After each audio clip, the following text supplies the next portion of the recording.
Então, eu ia te perguntar, você chegou a dar uma lida no projeto, né? Então você tem uma Sim, ideia. eu li. Faz algum tempinho já, mas está bem escrito, está bem legal. Não, beleza. Só para dar um overview aqui antes de começar a te fazer as perguntas, né? Não, então, contando um pouquinho sobre como surgiu o projeto, né? Para dar um contexto. Uhum. O projeto surgiu com o intuito de pesquisar inovação. O tema inicial era um tema mais voltado para startups, estava pensando numa coisa mais nessa linha. E aí, eu, como professora, a gente conversou muito e a gente chegou nesse ponto de inovações por conta da pandemia, né? Porque é um assunto mais atual e impossível, assim. E o foco central da pesquisa é, de fato, entender inovações frugais por conta da pandemia, né? É um conceito muito novo que tem sido estudado agora em inovação, e a pandemia foi, assim, o contexto ideal para que isso aconteça, né? Restrição É. de recursos é o que a gente mais tem agora na pandemia. E aí, essa foi basicamente a ideia. É... E a ideia da entrevista é basicamente você deu uma lida ali que eu fiz uma escrita inicial dos casos de uso, mas foi baseado completamente no discurso final, enfim, em documentos que eu achei pela internet, e a ideia da entrevista é, de fato, aprofundar cada uma dessas inovações para conseguir trazer dados mais consistentes aí para a segunda Legal. projeto. Então, e eu fiz a entrevista com as outras duas professoras, na verdade, né? De onde elas são? A do teste rápido é do Instituto de Química da USP também, aliás, do Instituto de Biociências. Teste rápido. É. E aí eu nem sei se você já chegou a conversar com ela também da USP, inovações aí, não sei se chegou a ter esse contato. Não, não tive. E o meu terceiro caso de uso foi do Spraycov, que é um spray anti-Covid, que é da Unicamp, do Instituto de Química de lá. E, enfim, queria perguntar para você primeiro, assim, para você contar um pouquinho da trajetória do projeto, de como surgiu a ideia. Com as outras duas eu vi ali que já tinham pesquisas na linha, e acabou que foi mais um desvio de, a gente acha que essa tecnologia pode também ser usada para o Covid, né? Não foi uma coisa que surgiu totalmente pensando nisso, enfim. Foi uma adaptação, né? É. Então, o projeto, assim, eu acabei entrando um pouquinho depois. Os idealizadores do projeto foram professores, o Raul Gonzalez e foi o professor Marcelo Zufo. E aí o que o professor Marcelo Zufo me comentou comigo é que eles tiveram uma reunião, isso acho que foi meados ou final de março de 2020, da congregação, né, dos professores. E aí eles se encontram com o professor Raul, e o professor Raul, como ele já tem... O professor Raul da área de mecânica, lá da Poli, e o Marcelo Zufo é da área de eletrônica, também da Poli. E aí, nessa reunião, como o professor Raul ele tem bastante conhecimento da área de pneumologia, ele já tem projetos juntos com o Hospital das Clínicas, acho que ele, inclusive, tem patentes na área de uma válvula, né? Sistemas de monitoramento e controle. Então, ele sugeriu ao professor Marcelo, olha, assim, eu venho discutido com várias pessoas, por que a gente não faz um ventilador pulmonar? Né? A gente tem não só o conhecimento para fazer isso, mas a gente tem as redes de contato. Então, isso depois eu vim aprender com eles depois, né? E é que eu vou comentar daqui a pouco. Mas aí, a minha parte começou assim. Eu moro aqui em Sorocaba, e aí o Parque Tecnológico, aqui de Sorocaba, eles convidaram o Instituto Federal para participar de um projeto junto com uma startup para fazer um respirador. Esse respirador, assim, era um projeto com base no MIT. Então, o MIT, eles tinham um projeto aberto, que é também a ideia do Inspire, transformar ele num projeto aberto. E aí eles baixaram esse projeto, só que só tinha a parte mecânica, não tinha a parte eletrônica de controle do... Né, porque é baseado em Ombu também. E aí toda a parte de controle de motor, interface, foi desenvolvida em conjunto, a P-Project com a gente, né? E ficou no final, assim, foi uma semana de trabalho intenso, e no final chegamos num projeto que ficou compacto e bem interessante, sabe? Tinha algumas funcionalidades, assim, bem legais. Eram 3 botões, e aí a gente controlava lá tempo inspiratório, frequência de respiração e volume. Legal. Eram só 3 parâmetros e no displayzinho de LCD. E aí a gente ficou naquela dúvida, e agora, o que a gente faz? Como é que a gente viabiliza esse projeto para permitir que ele seja doado aos hospitais? Uhum. E aí a gente não sabia o que fazer. Aí eu lembrei do professor Marcelo Zufo, porque eu já tinha trabalhado com ele antes, entre 2013 até 2016, quando eu entrei no Instituto Federal. Eu trabalhei lá no LSTEC. Uhum. E aí eu já sabia que eles tinham um projeto de ventilador. Aí eu entrei em contato com o professor Marcelo. Aí eu falei, a gente montou um, será que a gente não poderia trocar umas ideias para ver o que a gente faz agora, né, com esse ventilador? E ele se interessou, principalmente porque era um projeto do MIT. Uhum. Então a gente teve uma reunião no dia 7 de abril, aí a gente foi até lá, foi o Lucas da P-Project, fui eu, o professor Denilson, nosso diretor, e foi também um aluno nosso que participou do projeto. E aí a gente conheceu o professor Raul Gonzalez, ele explicou todo o desafio que é homologar um respirador pela Anvisa. Então a gente não tinha ideia da complexidade, porque não é só. A gente pensava que era restrito ao o projeto do aparelho, o aparelho em si, mas ele tem toda uma cadeia de fornecimento, cadeia de manufatura, que tem que atender umas exigências assim, bem críticas da Anvisa. Inclusive, a manufatura tem que ser, não pode ser qualquer manufatura, ela tem que ter ela tem que ter um expertise nessa área. Entendi. Tanto na área de qualidade quanto na área de manufatura de produtos críticos, inclusive para suporte à vida. Então, a gente, assim, fora os testes que estão atrelados a essa homologação.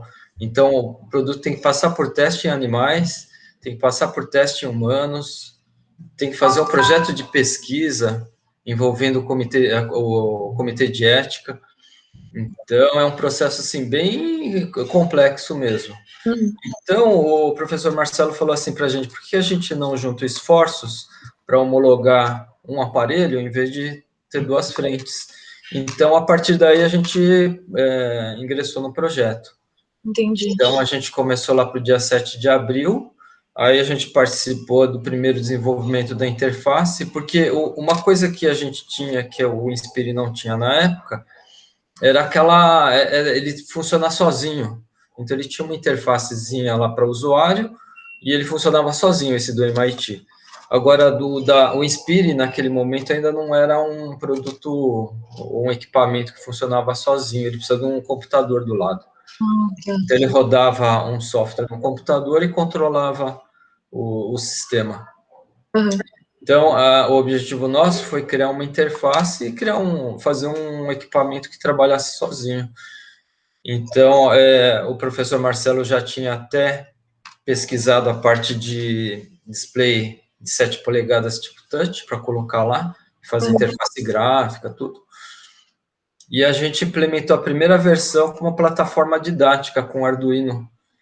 Então, a gente utilizou o Arduino, dois processadores, para fazer o controle do motor e a interface com o usuário, interface gráfica. E a gente trabalhou nesse projeto, a parte de programação, desenvolvimento, tudo, até meados de maio, junho, por aí. E aí a gente conseguiu fazer um equipamento mais ou menos que atendia a especificação, né? Teve a participação do nosso aluno, o Anderson, que é um aluno super capacitado, sabe? Ele é muito dedicado e competente, né? Então foi muito bacana isso, ter a participação de aluno também. E aí, a partir de maio, junho, então, como a gente já estava visando a homologação da Anvisa, aí a gente trocou a parte de eletrônica. Então, em vez de utilizar a plataforma didática, assim, né, o Arduino, a gente passou a utilizar a plataforma Labrador, que é uma plataforma bem mais robusta. Inclusive, ele roda Linux, né, uma versão do Linux, e ele é um sistema operacional, então ele tem uma robustez assim muito maior. E essa versão, então, é que foi homologada pela Anvisa. Então, ele tem 2 processadores também, a Labrador e mais a Pulga. Essa família de dispositivos eletrônicos é fabricado lá no LSTEC mesmo. Tá. Então, a equipe lá do CIT, né, que é o Centro Integrado de Tecnologias, não lembro o que era, e eles que fazem a manufatura, né, a fabricação dessa eletrônica. E aí, ela que foi submetida, então, o software todo foi transportado para lá, né, ajustado também e aprimorado depois. Então, se você pegar a versão agora, que está sendo... Tem uma segunda versão sendo homologada pela Anvisa agora, né? Teve uma primeira que foi homologada lá para meados de outubro, se não me engano, e que foi para produção, que a gente agora atingiu essas 500 unidades. E tem uma segunda versão que está sendo testada agora pela Anvisa. Então, essa semana passada, até o professor Raul comentou que um dos modos, são 3 modos de operação que tem esse equipamento. Controle de pressão, controle de volume e o modo suporte. Esse último modo, o modo suporte, ele não estava homologado ainda na primeira versão. Então, agora ele está sendo homologado. Então, a partir de agora, com aprovação, ele vai ser um equipamento, assim, bastante completo. Ele ainda não é tão completo quanto os equipamentos convencionais, mas ele tem, assim, as funcionalidades principais, ele tem. Tem, assim, nessa última versão, ele... Se bem que, assim, essa versão que foi homologada em outubro, ele já atende bem às necessidades, assim, das UTIs e dos hospitais. Porque no início a gente pensava assim, vamos fazer um equipamento só para emergência, só para fazer a ventilação não invasiva, que é o uso da máscara, tudo. Mas aí, esse equipamento, ele superou, né, assim, ele, na verdade, ele foi concebido para ser muito mais do que isso, ele para ser para intubação mesmo, para utilização em UTI. Então, desde o início lá nas especificações lá do projeto, o professor Raul já pensou em fazer um equipamento para uso em UTI. Então, hoje, apesar dele ser um equipamento de uso emergencial, ele tem assim, uma utilização bastante ampla. Ele pode ser utilizado tanto em ventilação emergencial, transporte, por exemplo, de pacientes em ambulância, né, ou até assim, em lugar distante, onde não tem instalação de ar comprimido, porque ele não precisa de ar comprimido, esse é um fato importante. Isso daí foi uma dos requisitos que a equipe colocou para o projeto, que ele fosse, assim, dependesse menos, assim, o menos possível de instalação hospitalar. Então, esse equipamento não precisa de ar comprimido, e ele utiliza só a fonte de oxigênio. E o consumo dele, de oxigênio, é muito baixo, comparado com o equipamento convencional. Me informaram, assim, dando os cursos, que eu agora estou dando curso, né, do Inspire. Então, aqui na região, perto de Sorocaba, eu dei os treinamentos para as equipes médicas. E aí, uma das pessoas ali da engenharia clínica, né, um dos funcionários, ele me falou, aliás, ele tinha me perguntado, né, qual que é o consumo de oxigênio desse equipamento?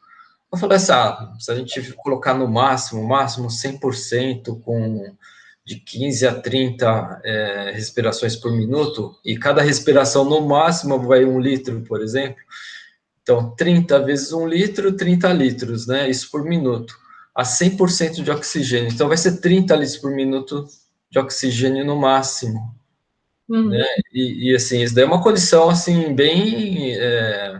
não muito realista, né? Normalmente o médico vai colocar, sei lá, não chega a 100% também e não vai chegar a 30%.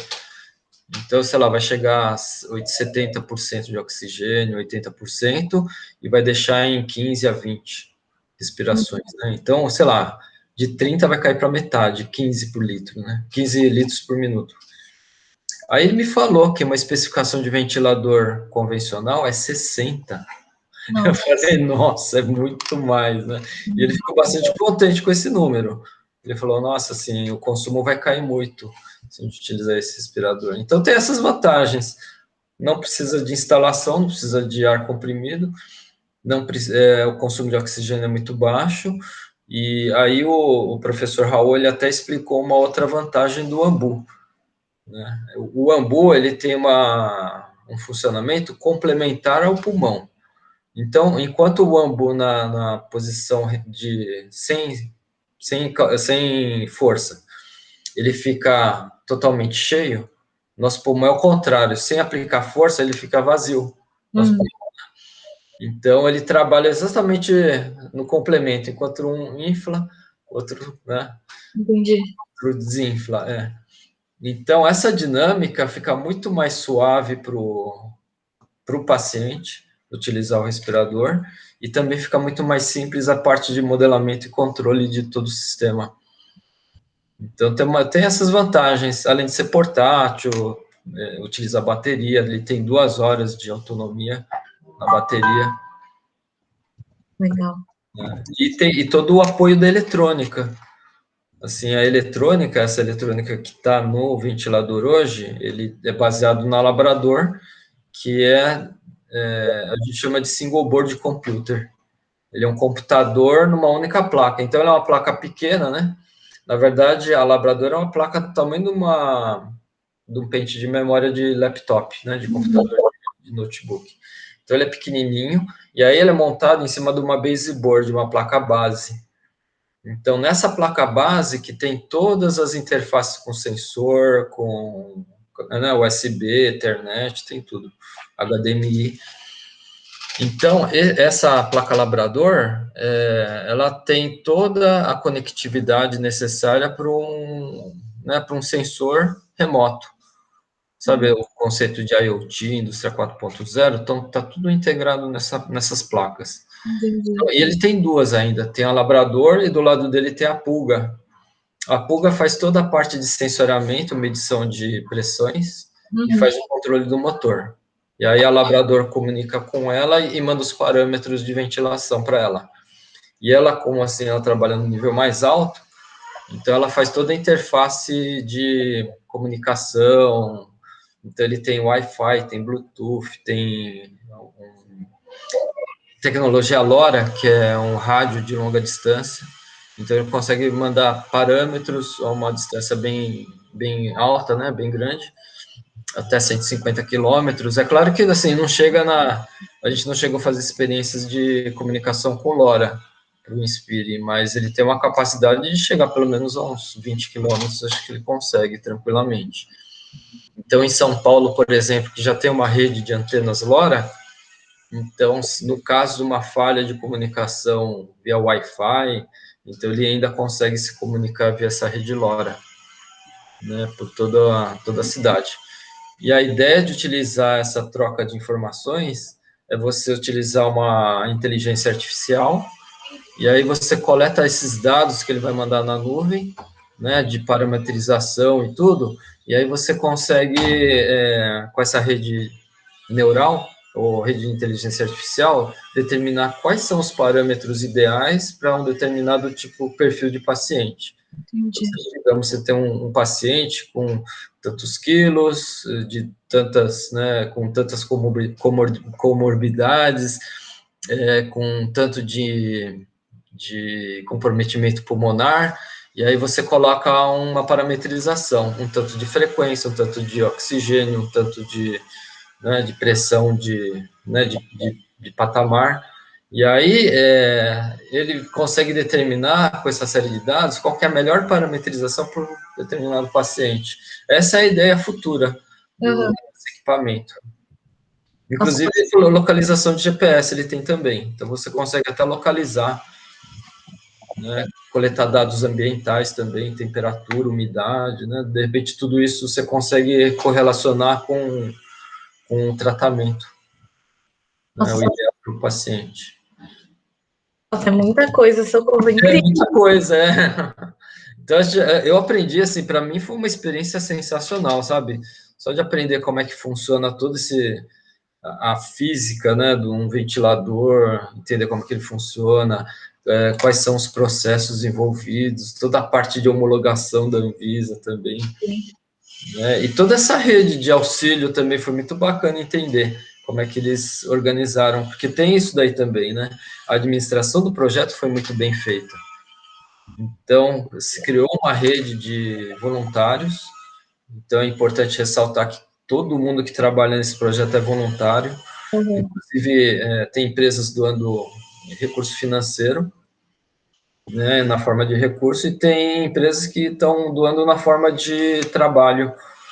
Então, partes do ventilador são fabricadas por empresas que estão doando o seu serviço. Então, Entendi. por exemplo, a estrutura dele é feita de alumínio. Uhum. Então, se não me engano, acho que é a Votorantim que doa as chapas de alumínio, então uma empresa que faz o corte das chapas.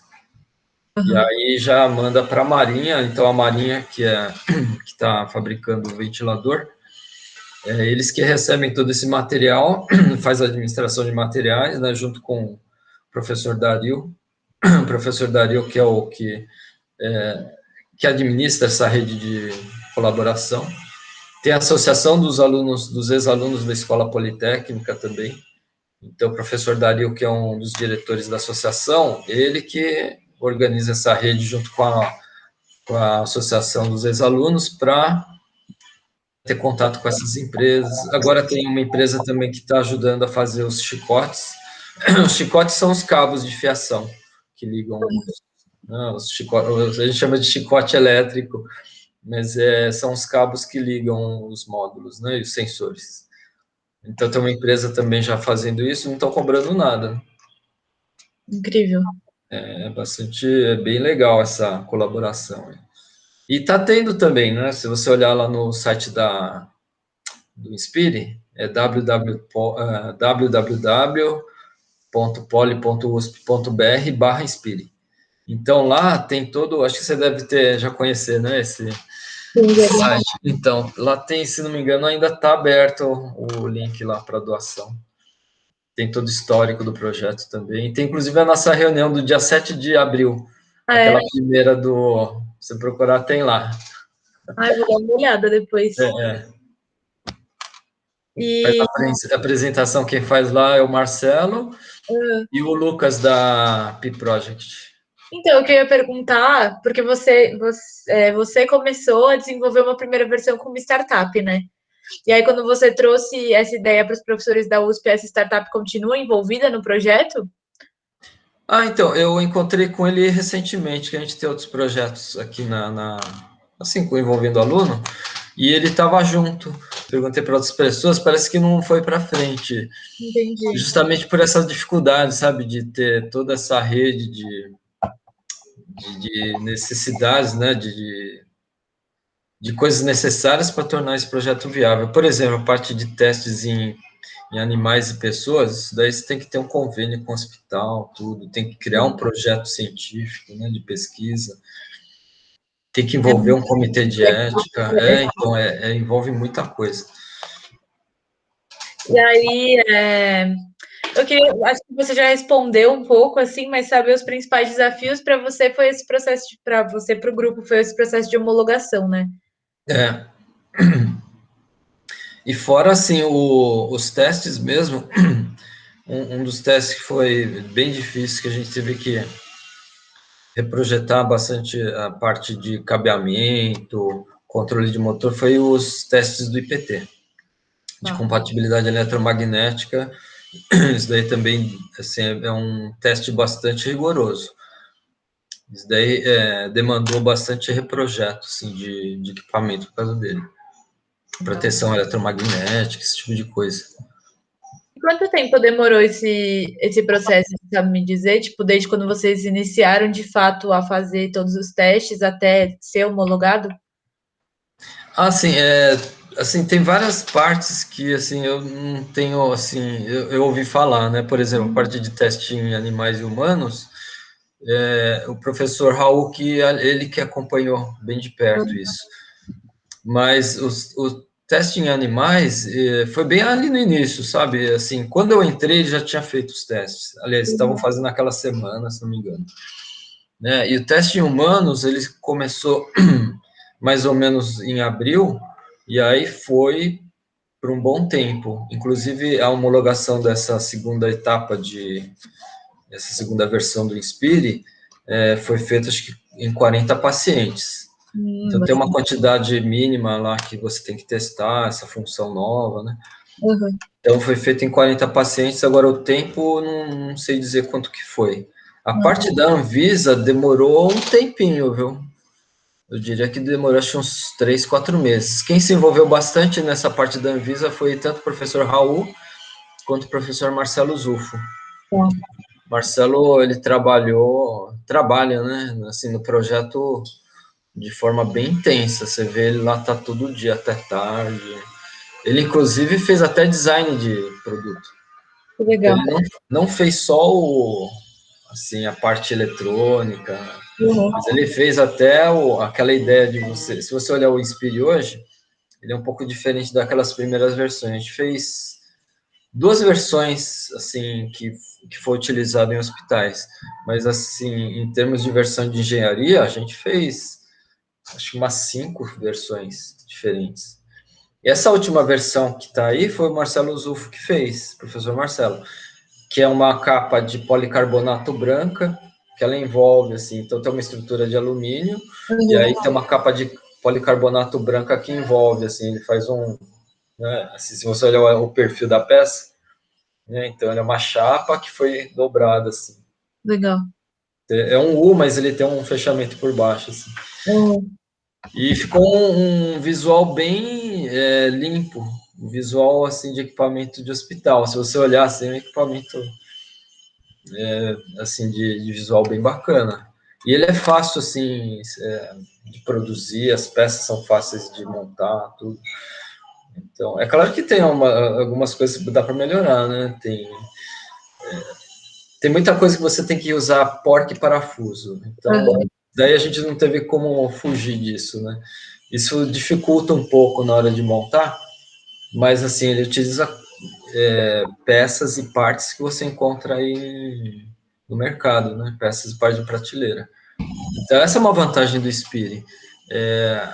A quantidade de peças que você encontra no mercado é muito grande. Então, ele não tem... ele tem algumas peças, é claro, que são específicas do equipamento, mas ele tem muitas peças que foram adaptadas, né? Aí eu até comento, assim, no treinamento, que o Inspire, ele tem pelo menos, acho que umas 4 patentes aí envolvidas, né? Então, tem a parte do algoritmo, os algoritmos de controle são únicos dele, né? E tem o driver do motor, ele foi feito especialmente para o Inspire.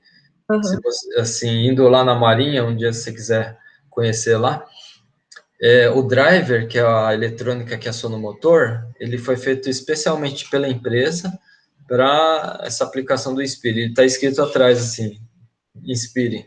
Ai, que chique. Tá escrito lá, na eletrônica que controla o motor. Além disso, tem a válvula que dosa oxigênio também foi feita especialmente para o projeto. Ele também tem o nome Inspire gravado na válvula. Tem o atuador da PIP. PIP é uma válvula reguladora de pressão. Então, essa válvula reguladora de pressão, ela tem que ser regulada automaticamente. Então, tem um atuador que ele empurra uma mola. Então, ele faz um movimento de vai e vem.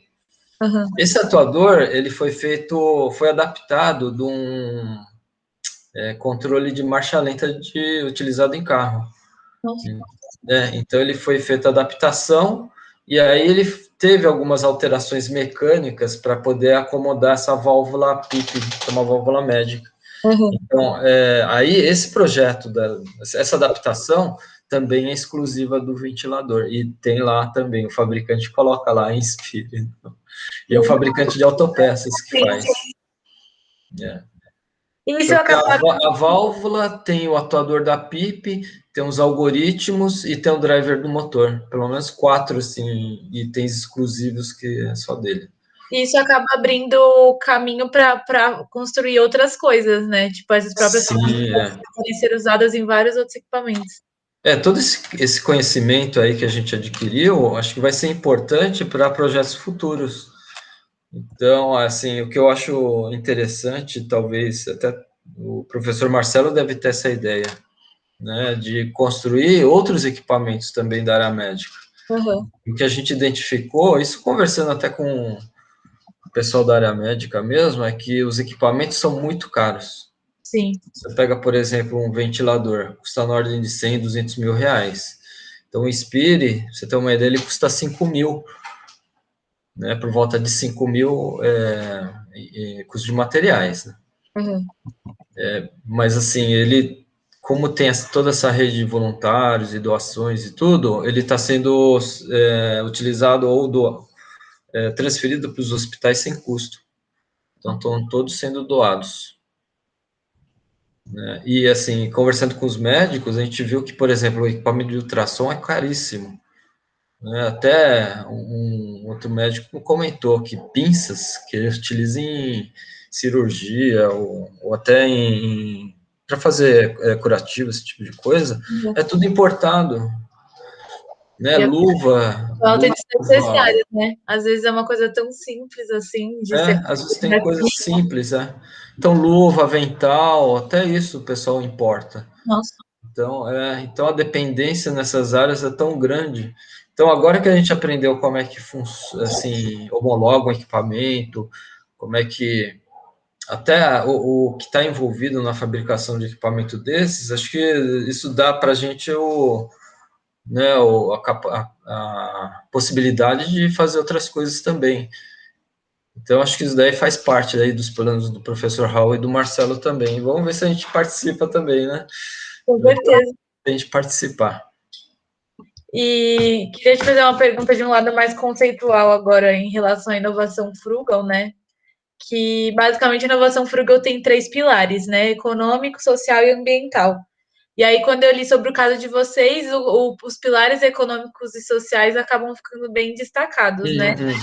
Social, porque foi o estopim, vocês construíram isso por conta da pandemia, então contexto social muito claro, e econômico justamente por ter uma queda gigantesca no custo aí. E aí eu queria entender do seu lado um pouquinho, né, desses três pilares, quais foram os focos, se teve foco mesmo nisso, acredito que sim, né, de construir uma coisa mais barata. E do lado ambiental, se teve algum momento que vocês pensaram nisso, ou se a consequência ambiental vem mais por tabela, né? Porque por conta da diminuição do uso de recursos e dos recursos locais aqui, vocês acabam automaticamente tendo um benefício ambiental, né? A área social é uma das, assim, dos pontos que o professor Marcelo destacava desde o início do projeto, que era para atender aquelas áreas carentes, inclusive lugares que não têm acesso à UTI. Então, esse daí foi um dos pontos mais, assim, relevantes, assim, que eu lembro das conversas com o professor Marcelo. Uhum. E a parte de sustentabilidade, né, isso daí, esses ventiladores que estão sendo doados, eles vão ficar por um período, eles não ficam doados, assim, para o hospital de maneira eterna, né? Então, ele fica por um período, acho que é de 1 ano o contrato, depois ele retorna para reciclagem. Então, é claro que tem dois aspectos aí, né? O primeiro é a questão da própria reciclagem mesmo, né? Dessa economia circular aí, né? E outra também é que você vai manter um nível de controle desses equipamentos. Hoje, todos esses equipamentos são rastreados. Uhum. A própria Marinha tem um sistema de rastreabilidade, então ele rastreia desde os insumos que vão na fabricação do ventilador, né, quem que forneceu determinada peça, de que lote que ele é, que turno que fabricou, né, os testes que foram feitos, os resultados dos testes, está tudo registrado. Né, inclusive, isso daí é uma exigência da Anvisa. Tá. E inclusive, na sua entrega. Então, tem um banco de dados que registra onde estão cada número de série, em que hospital que ele está. E no próprio equipamento tem quantos ciclos ele fez e tudo mais. Então, esse período de 1 ano, ele vai dar para a gente subsídios para dizer quanto tempo né, aí fazendo análise desses equipamentos depois do uso, ver quanto tempo ele dura de fato. É que a gente tem algumas ideias de durabilidade desse equipamento. Por exemplo, o ambu, que a gente acha que é um item de desgaste do equipamento, pelo fabricante, ele aguenta 5 milhões de operações. 5 milhões de operações, mas é operação manual. Uhum. Então, sob a condição do êmbolo ali apertando, ele apoiado, né, numa superfície mais rígida, pode ser que diminua, pode ser que melhore, né? A gente não sabe. Então, a gente precisa ter um retorno de campo, né, análise bem minuciosa do equipamento depois do uso, com relação também ao número de ciclos. Então, a gente fazer um mapeamento, número de ciclos, estado do equipamento, e aí para a gente fazer um levantamento de confiabilidade dele. E aí a gente vai conseguir dizer com mais propriedade quanto tempo demora, qual que é o intervalo ideal de troca de itens de desgaste, etc. Então, esse retorno tem essas duas funções, né? Tanto de sustentabilidade quanto de coleta de dados. Legal. E aí ele vai retornar e o equipamento ele é completamente desmontado e vai para reciclagem. Vocês não podem usar essas partes para fazer Eu outras acho que coisas. sim, Tanto é que quando volta equipamento para manutenção, ele não volta direto para a marinha.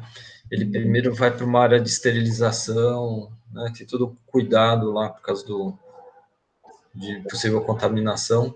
Uhum. Aí depois que vai para a marinha para análise. E como que chegou? Por que a Marinha está produzindo? Tipo, como que chegou para a Marinha? Então, a marinha ela surgiu como parceira logo no início. O Uhum. comandante Paulo Rocha, ele é um parceiro, assim, ele que é o diretor lá do CETENSP, Uhum. comandante Paulo Rocha. E ele, desde o início, se ofereceu, assim, ó, a gente tem a capacidade de produção, a gente tem, assim, a gente quer auxiliar no projeto. Eles auxiliaram, assim, de diversas maneiras. Não Uhum. só na manufatura, hoje eles são conhecidos pela manufatura, mas desde o início eles ajudaram no transporte, na logística de materiais, então, sabe, pegar peças de alumínio no fornecedor lá em, sei lá, em Santo André ou lá em Diadema, eles iam lá pegar o material, eles iam lá recolher, eles iam lá entregar. Então, inclusive, a gente trabalhava na época do desenvolvimento, isso até outubro por aí, a gente trabalhava lá no sítio, né? Eu trabalhava lá com a equipe do professor Marcelo. E a gente ficava, era normal, a gente ficava até meia-noite lá, sabe? Ficava até tarde. E nessa época de pandemia, não tem o de comer. Não tem restaurante aberto, sabe? Não tinha. E quando tem, é longe. Sim. Né? Era lá na Corifeu, lá tem que dar uma volta. E aí, o que o pessoal da Marinha fazia? Eles faziam marmitex pra gente. Ai, Eles que iam lá entregar marmitex. Então, eles ajudaram assim, de todas as formas, sabe? A gente é muito grato ao pessoal da Marinha. E aí a Marinha surgiu como manufatura porque eles têm essa qualificação aceita pela Anvisa, que eles conseguem fabricar equipamentos de suporte à vida ou equipamentos de alta complexidade. E eles têm um sistema de qualidade também que é bastante seguro e é bastante conhecido. entendi. Então, é porque eles fabricam equipamentos da área nuclear também, né? Então, imagina, o sistema de qualidade, rastreabilidade deles tem que ser muito bem feito. Então, eles já têm todos esses sistemas de apoio à produção e o que capacita eles para fazer o Inspire. Coisas que, assim, se a gente, uma iniciativa de uma faculdade, de uma universidade por si só, não consegue fazer. Não. Ele tem que estar com apoio não só da toda a parte de hospitais, tudo como também de uma manufatura altamente especializada. Não, isso é incrível, porque tem muito esse problema, assim, inclusive com os outros casos de uso que eu pesquisei, de como levar isso para a produção, né? É, Não é a parte mais difícil, no fim das contas, assim, tipo, depois, o projeto sempre trava nessa parte de como viabilizar, de fato. sim, então nessa pesquisa com o pessoal da Finlândia, o único que está em fase adiantada assim de produção e de entrega é o Inspire. Nossa. O resto ainda está tudo na fase de homologação das agências de regulação, né, de cada país. Uhum. Então é um processo Uma rede complicado mesmo. incrível aqui, muita gente. Eu fiquei até confusa, muitos parceiros, né? Acabou que tudo caminhou para o caminho certo. Teve muitos parceiros que conseguiram fazer acontecer aqui. E segundo, assim, o que eu soube do professor Marcelo, o Inspire é o único ventilador que utiliza AMBU, homologado pela Anvisa. É, Inclusive, se não for do mundo, né? legal, vou buscar saber. E queria saber em termos de comercialização, assim, se vocês têm algum projeto a longo prazo, onde você imagina esse projeto chegando no longo prazo, assim.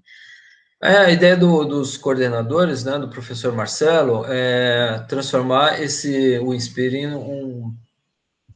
um produto comercializável, sim. Aham, Então, a ideia posterior, assim, depois que a Marinha terminar essa fase dos... Porque a gente está num lote de 1.000 peças. aham, Então, a gente chegou nos 500, no dia 5 de maio. Teve até uma comemoração lá, uma cerimoniazinha lá, simples, né? Dentro da Marinha, para comemorar as 500. E esse lote vai até as 1.000 peças. aham, É claro que a partir dessas 1.000, assim, termina a relação com, né, a parte de manufatura da Marinha, mas nada impede que ele seja prolongado por mais algum período. uhum, Mas acho que a princípio é terminada essa parte da urgência do equipamento, que acho que agora, assim, com a vacinação, é bem provável que diminua a aham, necessidade de você, né, produzir, assim, com mais frequência ou com mais celeridade. Mas aí, a partir desse momento, a ideia também é passar esse projeto para alguma outra empresa para fabricar de verdade, aham, para transformar em produto comercializável, sim. entendi. Então, a gente no começo, assim, imagina, a gente estava em maio, junho, e estava já diminuindo a primeira onda, né? Uhum. Acho que até foi depois, julho, agosto, sei lá. Já estava diminuindo a primeira onda. Falei, puxa, a gente já não vai ter nem como fazer a doação, né? Acho que a demanda vai diminuir. No final apareceu a segunda onda, bem quando a gente estava produzindo. Nossa, Então, assim, a persistência valeu a pena. Então, Manaus foi uma das primeiras cidades a receber o Inspire, legal. nessa versão homologada pela Anvisa. Foram 40, se não me engano. Então, tem alguns números. A gente entregou 460 respiradores até agora, né, por volta desse número. São 80 e... Acho que, se não me engano, eu coloquei ali 82 cidades que receberam. Fizemos 51 treinamentos, faltam 30. 52 treinamentos, faltam 30. E Legal. quem está participando dos treinamentos é o professor Raul. O professor Raul fazia de tudo nos treinamentos. Então, ele ia para cidades lá, Ribeirão Preto, Votuporanga, ele foi. E são cidades bem longe, né? Bem longe de São Bom, Paulo. Aí por ele foi exemplo, lá, deu treinamento. conheço. E ele foi o que deu mais treinamento dessas 50 e tantas cidades, ele deve ter treinado umas 30 e tantas, né? Nossa, Aí depois tem a Natasha, que também dá o treinamento, então ela também, semana retrasada, estava lá para a região noroeste paulista, estava lá visitando várias cidades, dando 2, 3 treinamentos por dia. nossa. E aí, assim, para aliviar um pouco, isso também porque eu acho bacana, sabe, essa interação com o pessoal da fisioterapia, da área médica. Uhum. Então, eu me prontifiquei a dar o treinamento aqui na região. Legal. Então, eu dei 3 treinamentos aqui em Sorocaba, Hospital Santa Lucinda, Santa Casa e a Prefeitura. O pronto atendimento aqui do posto de Laranjeiras, Uhum. Sorocaba, aí foi o terceiro. Aí eu dei também treinamento em Capivari, Itapetininga, Araçoiaba, Itararé, Legal. e tem mais uma cidade. No fim, acho que foram 8 treinamentos que eu dei. O último foi agora, para Itararé. Presencial é sempre mais legal, Ai, com certeza. é sempre mais bacana, porque uma que o equipamento, às vezes, você mostra no vídeo, dá um pouco de dúvida, sabe? Você não enxerga direito a tela e tal. Sim, Agora, ao vivo, não, a interação é bem melhor. É com bem certeza. mais. A gente troca mais ideias, a gente conversa, sabe, com o pessoal da engenharia clínica e tal. E eles Sim. explicam algumas particularidades dos equipamentos que eles têm. Então, o aprendizado é muito bom. Outro dia eu dei um treinamento aqui na prefeitura, aí o próprio fisioterapeuta, o enfermeiro, ele falou, a gente gostaria muito de fazer projeto junto com o Instituto, o campus, né? Então, se tiver alguma, né, alguma iniciativa, algum edital, assim, vamos conversar para a gente apresentar um projeto. Legal. Então, a gente aqui em Sorocaba, tem o Instituto Federal, a gente tem vários editais, sabe, para projetos junto com a comunidade mesmo. Então, pode ser até projeto desde a área de ensino, capacitação, ou até projetos de pesquisa mesmo.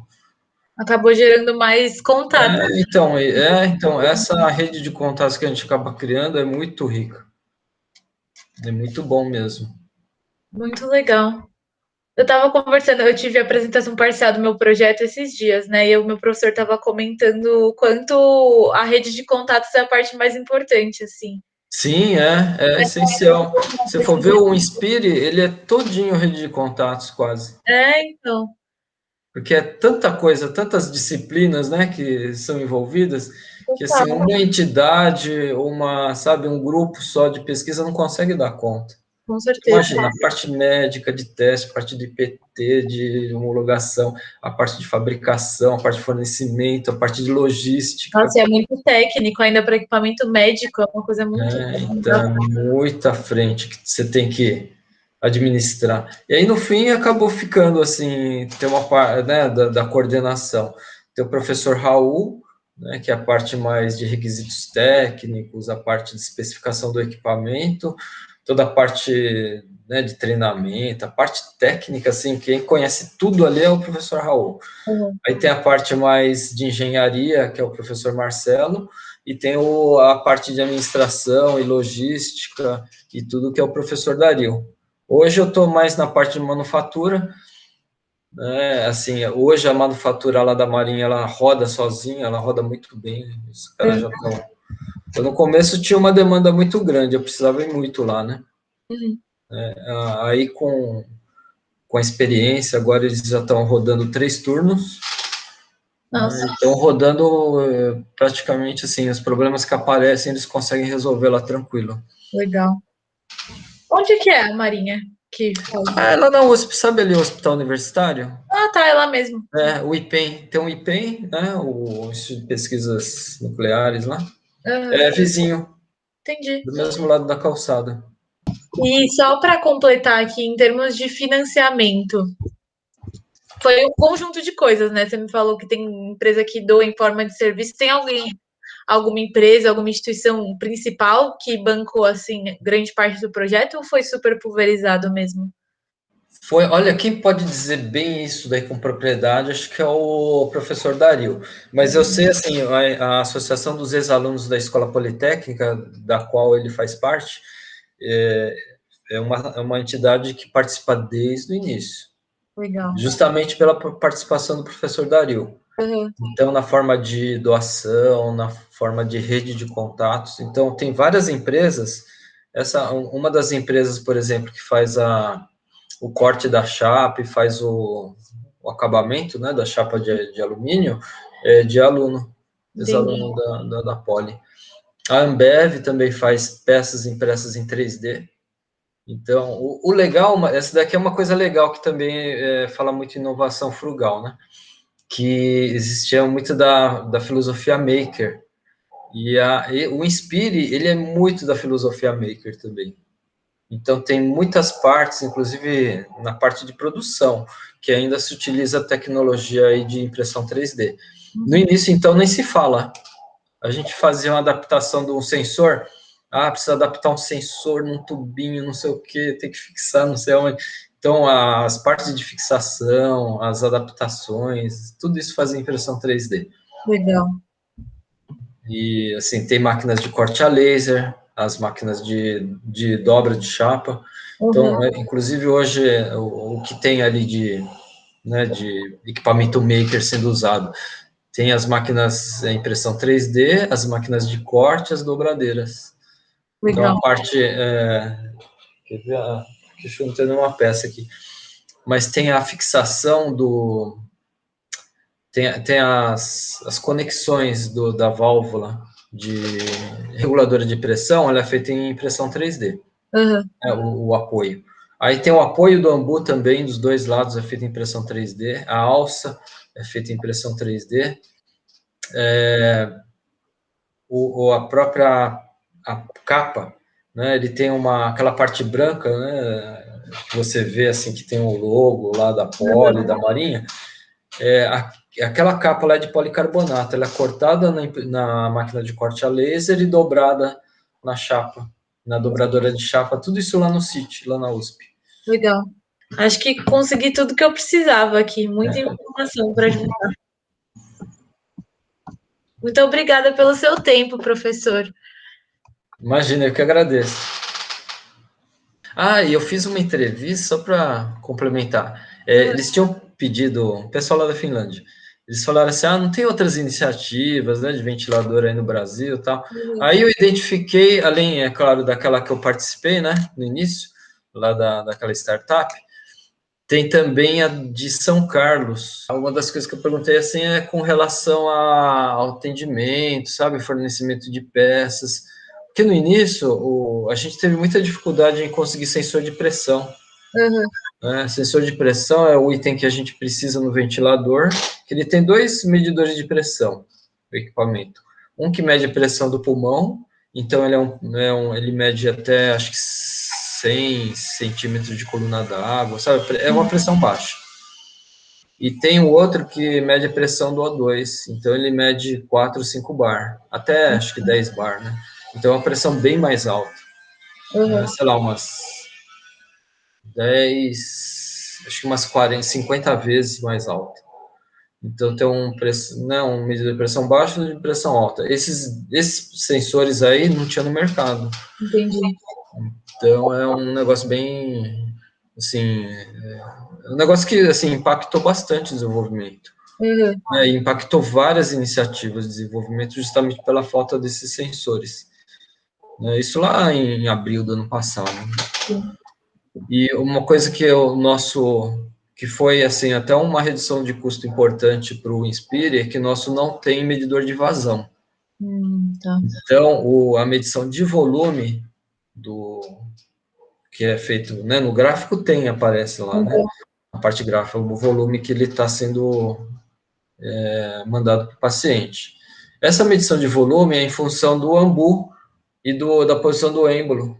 Então, a gente sabe que se o êmbolo andar tanto, sabe que foi tanto de ar.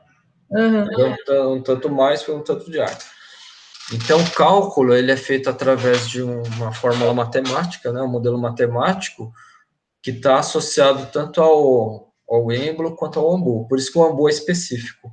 Entendi. Então, esse é um detalhe que eu falo no treinamento. Se você tiver que trocar o ambu, tem que botar o da mesma marca. Não pode trocar de marca, porque tanto a complacência, que é, né, a facilidade de você comprimir o ambu, quanto o formato dele, o quanto que ele libera de ar em função da compressão, ele é específico do ambu. Entendi. Então, isso daí ele tem que... Tanto é que na tela está escrito ali, né?